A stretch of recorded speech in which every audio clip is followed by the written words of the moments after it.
we are about to talk with the longest reigning WWE champion in SmackDown TV history. He is also a former football player, a retired professional wrestler, American businessman, television personality, and is also featured regularly on Fox News Channel and Fox Business Network. And he was inducted here recently into the WWE Hall of Fame. Ladies and gentlemen, Mr. John Bradshaw Layfield. Mr. Layfield, thank you so much for joining us today. I have no possible chance of living up to that introduction, but thank you very much for those kind words. Yes. So I've got to ask you, obviously, we're on the air right here in Tuscaloosa. And when I first reached out to you, you said that your dad was a huge Bear Bryant fan and an Alabama fan. Talk about that briefly, please. Oh, yeah. My dad was my dad passed away a couple of years ago, but he lived to be 88 years old. Wow.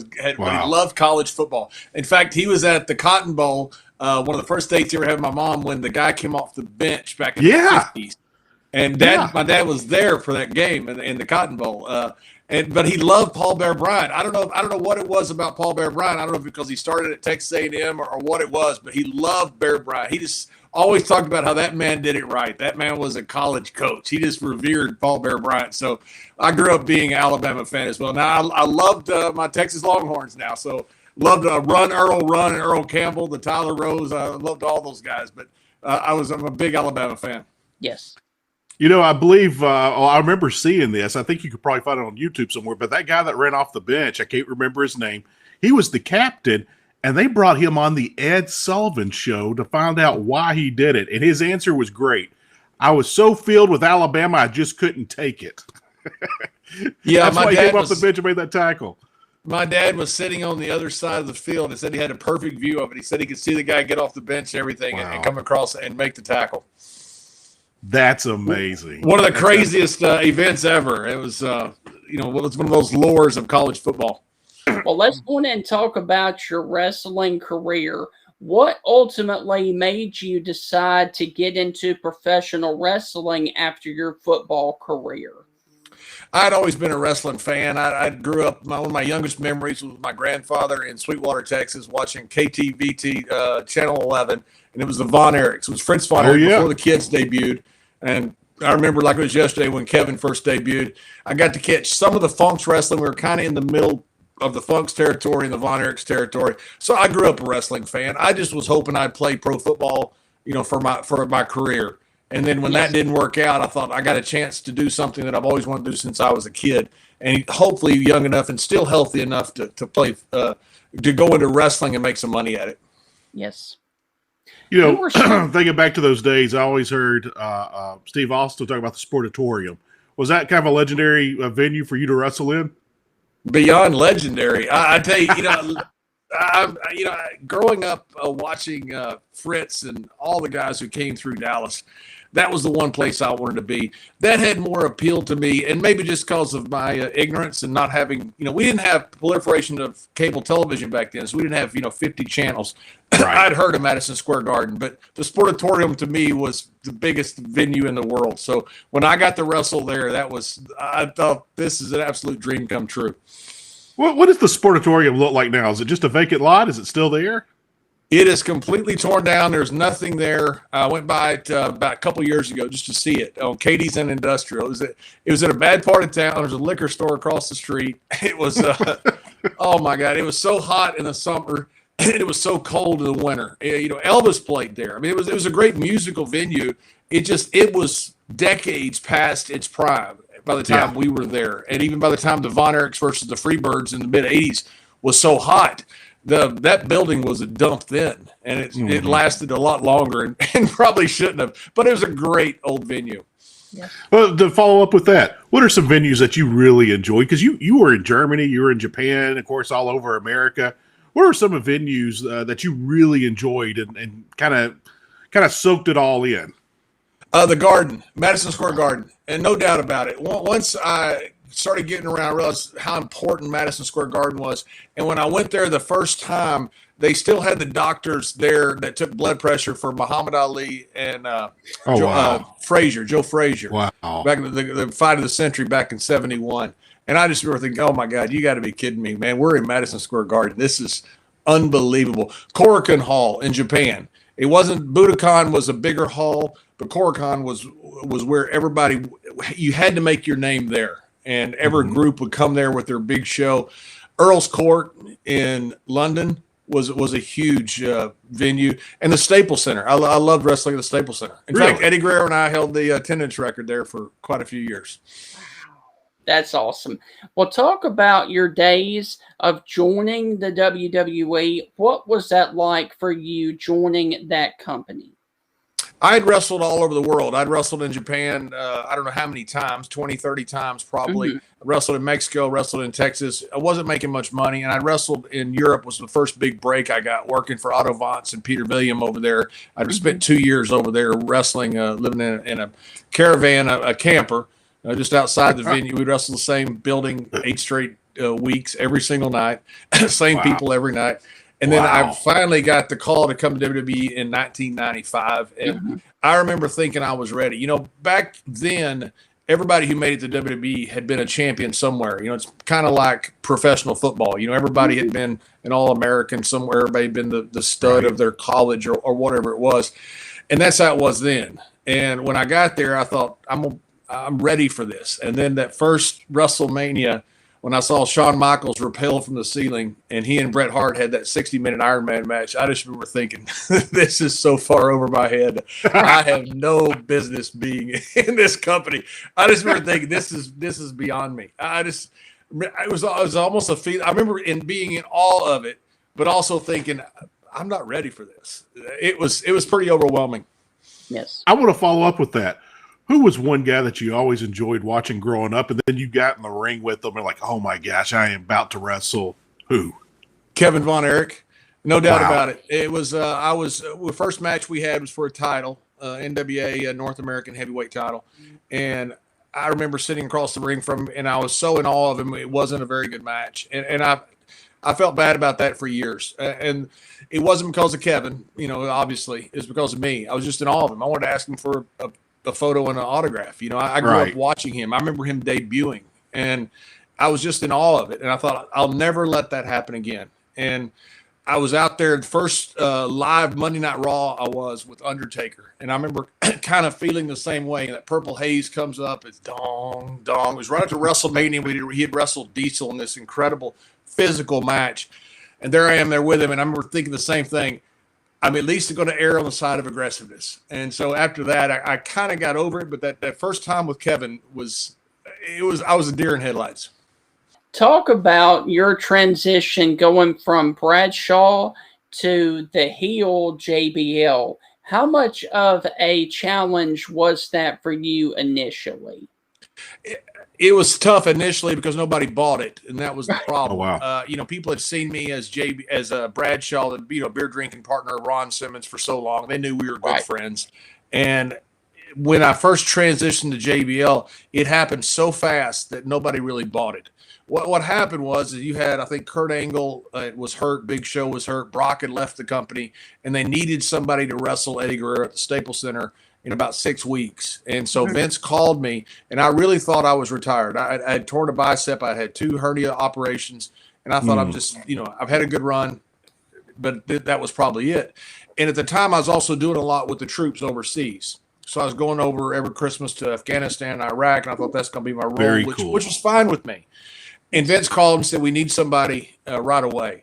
And I'd had this idea for a character. To me, it was a J.R. Ewing type character, a J.R. Ewing mixed with the $1 Million Man. Right. I'm not sure how Vince saw it, because people have asked Vince since, did you see it as a J.R. Ewing character? And he didn't. So I'm not sure what he saw it as, but I know how he described JBL. And so we brought the character out, nobody bought it. It wasn't working. And then Eddie and his brother Chavo came up with the idea to give his mother, who was married to the legend Gory Guerrero, who had passed away in El Paso, on Mother's Day weekend in El Paso, while they're honoring Gory Guerrero, I was going to come out and give his mother a heart attack.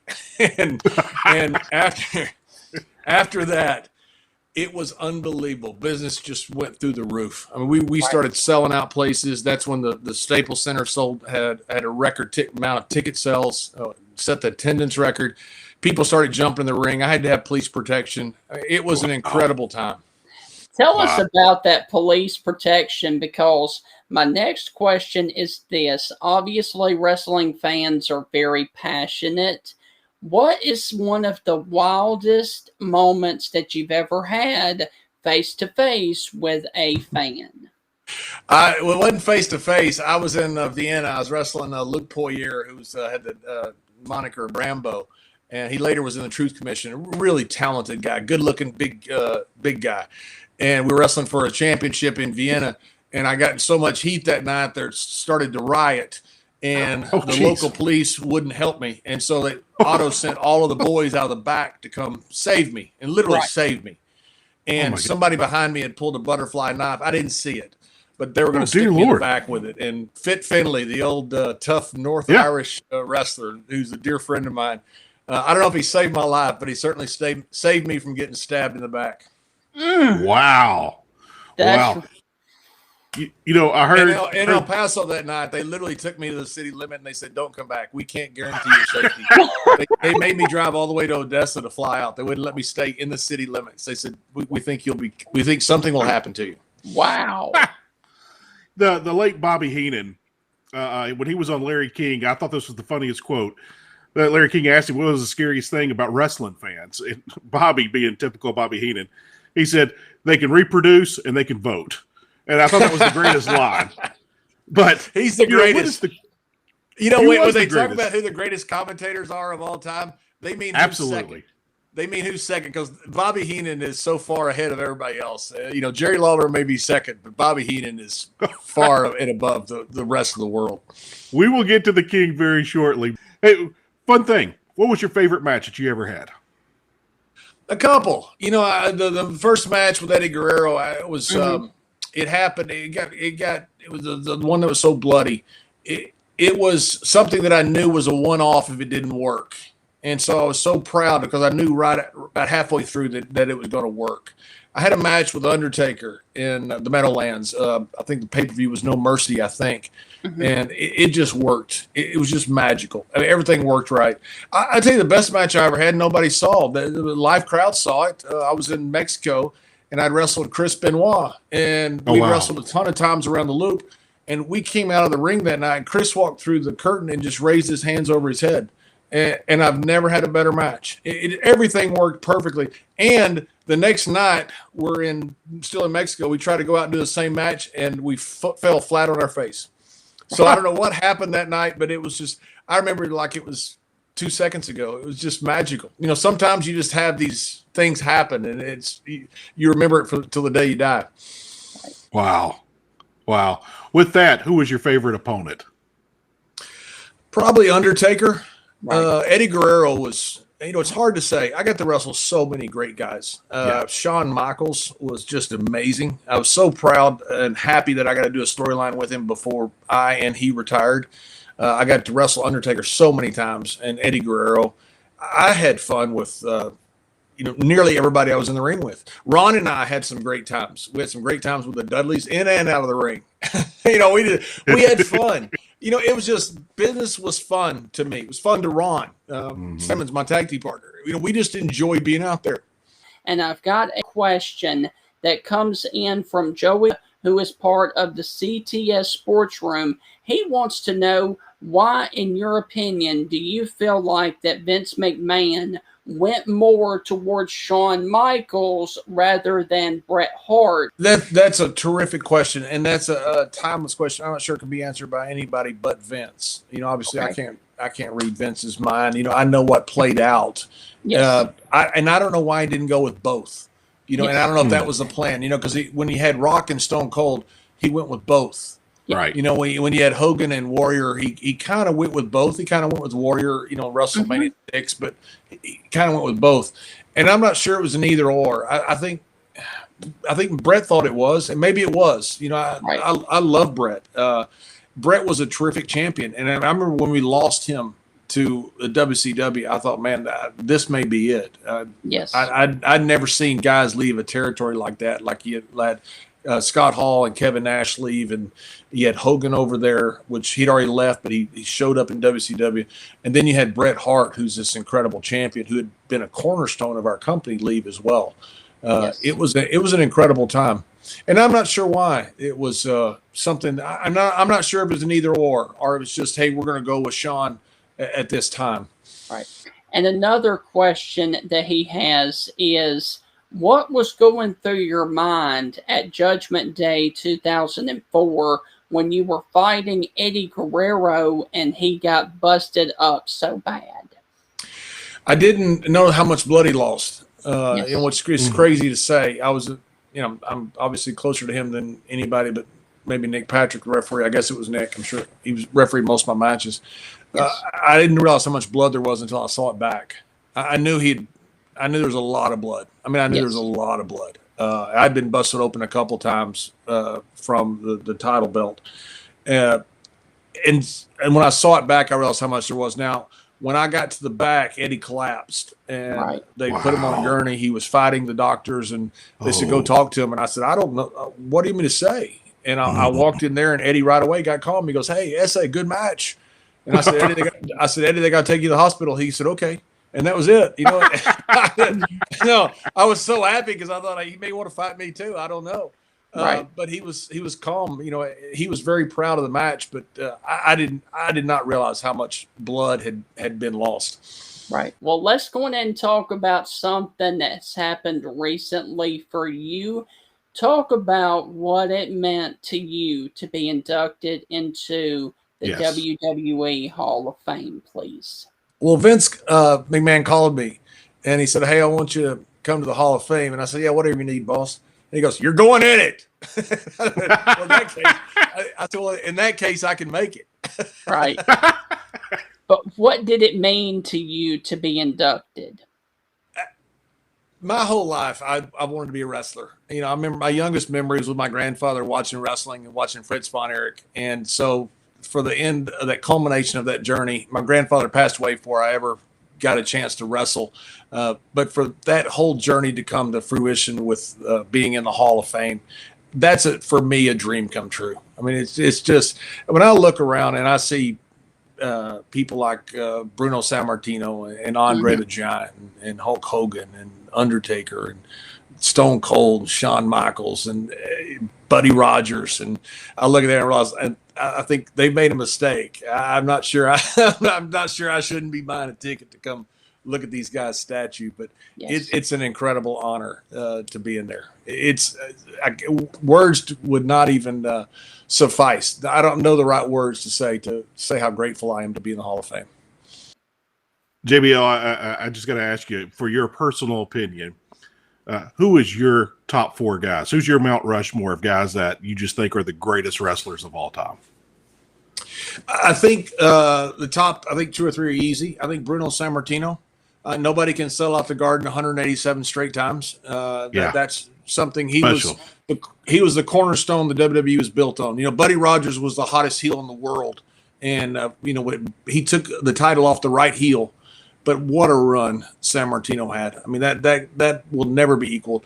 And Hulk Hogan, Hulkamania was what gave this rise to this entire WrestleMania that's going on. It's just incredible what Hulk Hogan meant to this business. And then I think you get into some gray areas.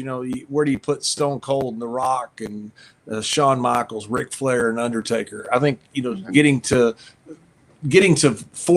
just four people is pretty tough. And Jack Briscoe, where do you put Jack Briscoe? Who was a great Harley Race, great NWA champions. I mean, there's been some wonderful champions. To me, it's really hard to narrow it down to four, but it's hard for me to argue in the top four that you should have Bruno and Hulk. Okay. And probably Stone Cold. But then I start saying then probably the right, so it's tough for me. It's a wonderful debate. I'd be happier listing a top 10 than I would a top four, because four is pretty tough. Right. Well, obviously, we've got a lot of stuff coming up. What is in the future for JBL? Well, you know, you're down there in Alabama, which I understand Conrad Thompson, hadn't he bought the state by now? I think billionaire Connie, is pretty much owns the southern United States right now. So, you know, I have a fun podcast I do with Gerald Briscoe. We have a lot of fun interviewing old guys and like us, you know, as contemporaries. That's fun. That's fun for me. Mm-hmm. My biggest thing I want to do in the next however long I have on this earth is I'm working with this wonderful group in Memphis. I've worked with some of the worst child poverty in the world down in East Africa, Malawi, Tanzania, Zimbabwe. I've worked in the slums of Mumbai and Delhi, and there's a lot of inequities in the world that are brought about by low-income areas, and I want to find a remedy for that. You know, Martin Luther King, the great Dr. King, that was his great passion as he got older, because he realized the same thing we talk about, say, immigration. You know, you can fix certain things, but you got to break generational cycles. Right. And that's the hardest thing with low-income, at-risk areas is breaking generational cycles to really make a difference in these kids' lives and eradicate poverty in certain areas. And I think it can be done. And I hope that the next 40 or 50 years, if I get that long, or 4 or 5, or however long it is, that's what work I get to do and hopefully have some success with it. I'm working with some wonderful guys, by the way, in Memphis. Shane Young and Devin O'Brien. I think the world of those young men and that whole team down there at Memphis Center City Rugby. Well, obviously, we are right here in the state of Alabama.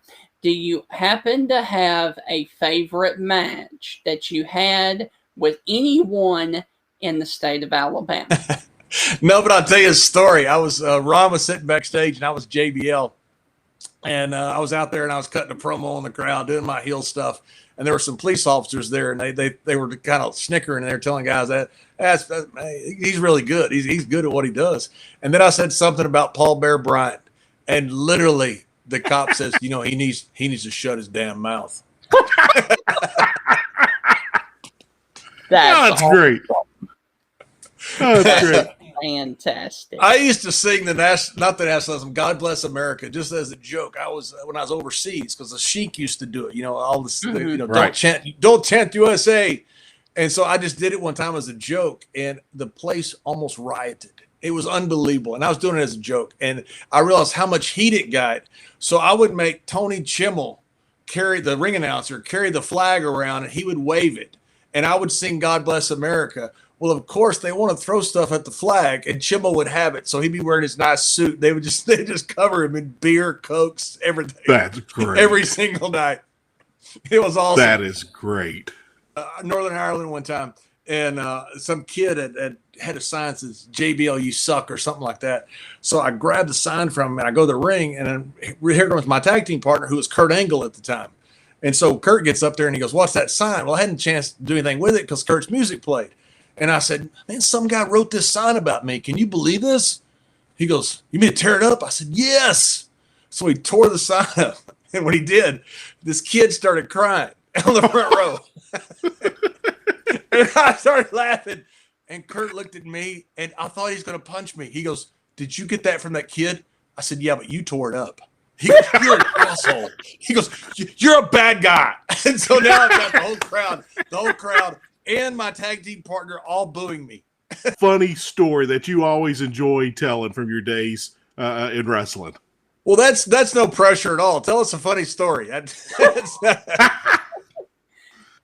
We had so much fun. We had so much fun with, and I've told this story a million times. It was again with Kurt Angle as my tag team partner. And Big Show I would always call Big Show Shrek. And I go, "Hey, Shrek." He goes, "Come along, donkey." He called me donkey.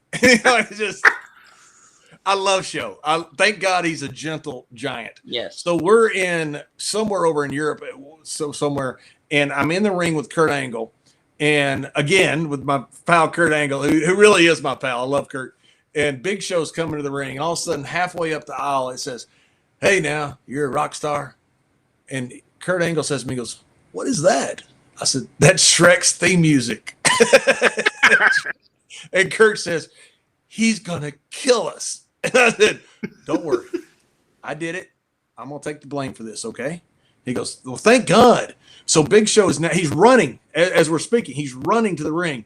He comes in the ring and he goes, I swear to God, Kurt Angle did every bit of it. I had nothing to do with it. And I jumped out of the ring. Big Show beat me half to death. That's He got me in the corner, and I said, all right, go ahead, you big ogre. Go ahead and hit me. And he hit me so hard with that I thought he broke my sternum and everything inside my body. And I said, all right, okay.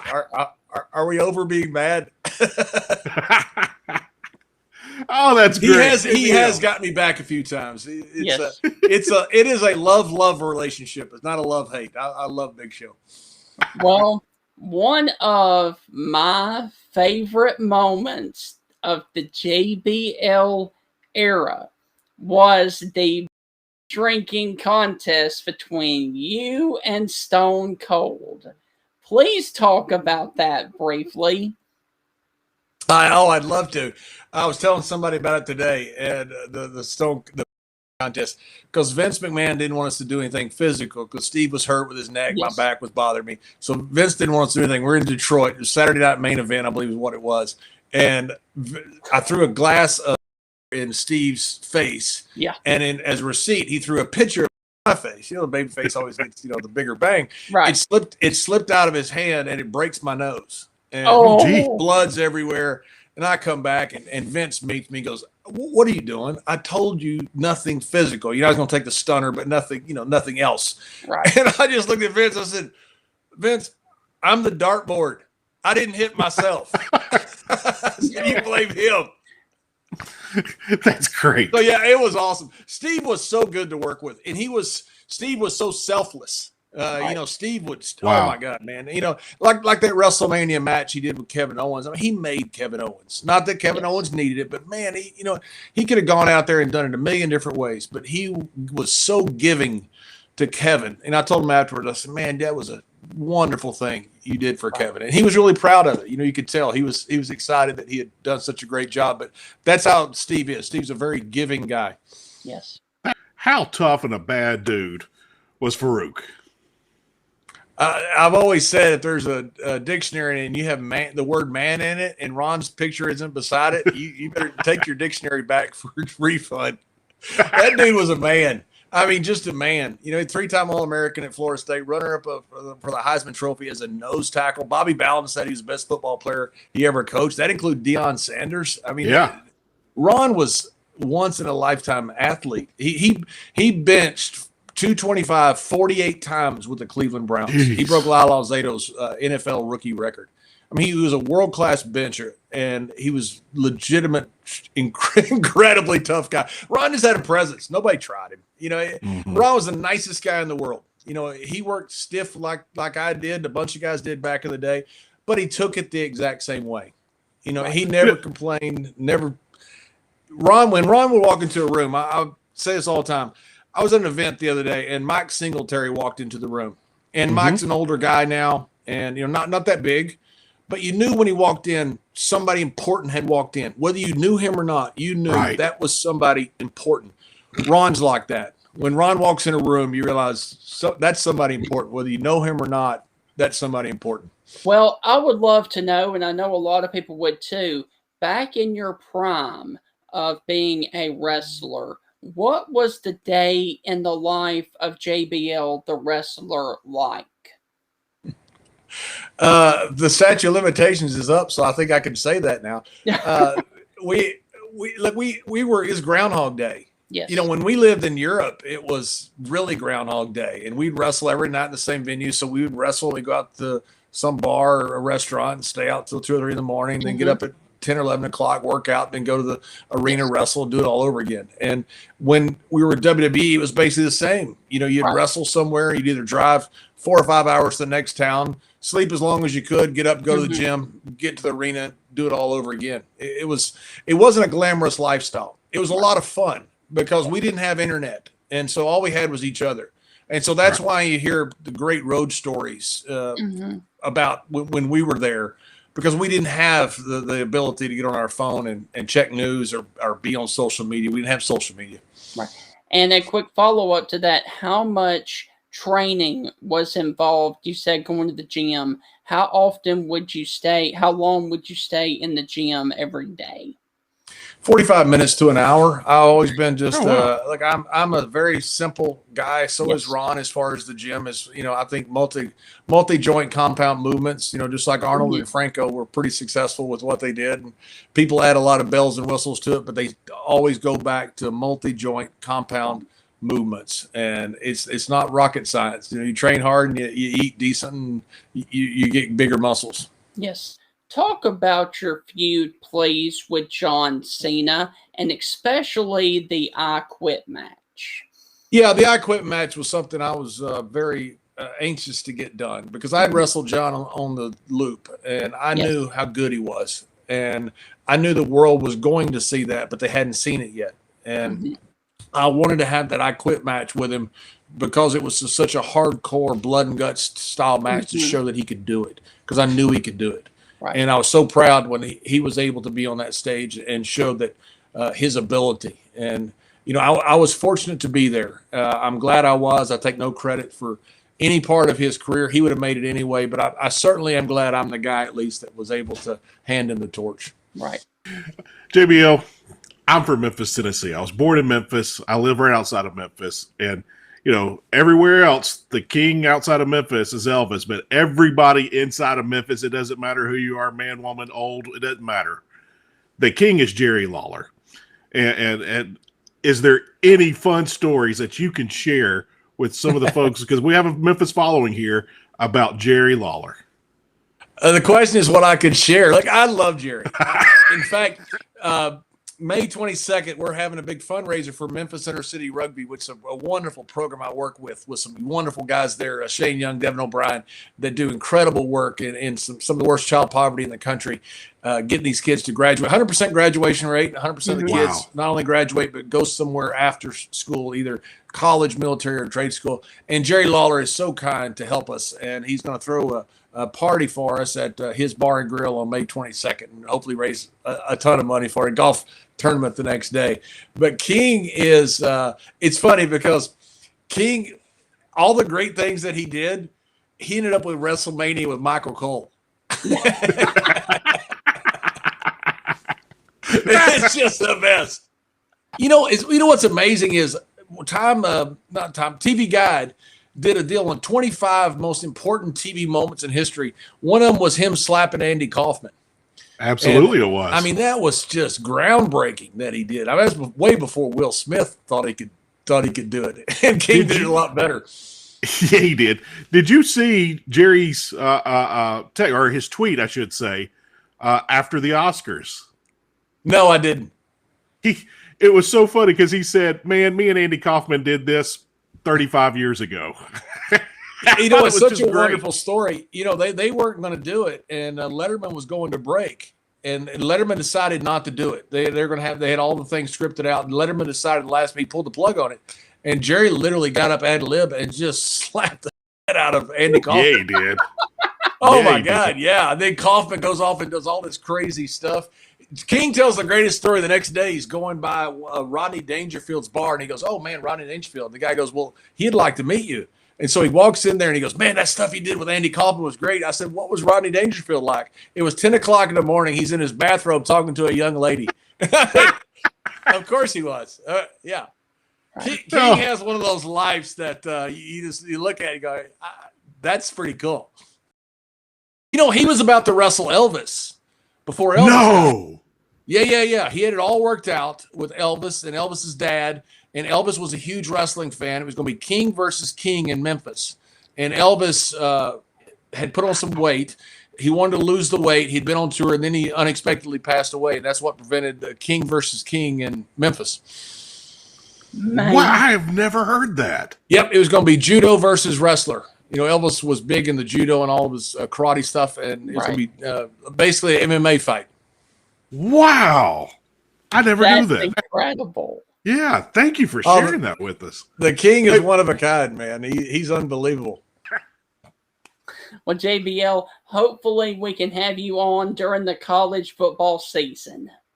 I love college football, and I watch almost every dang game, so I'd love to come back on and talk college football with you guys. We'll do it, man. Absolutely.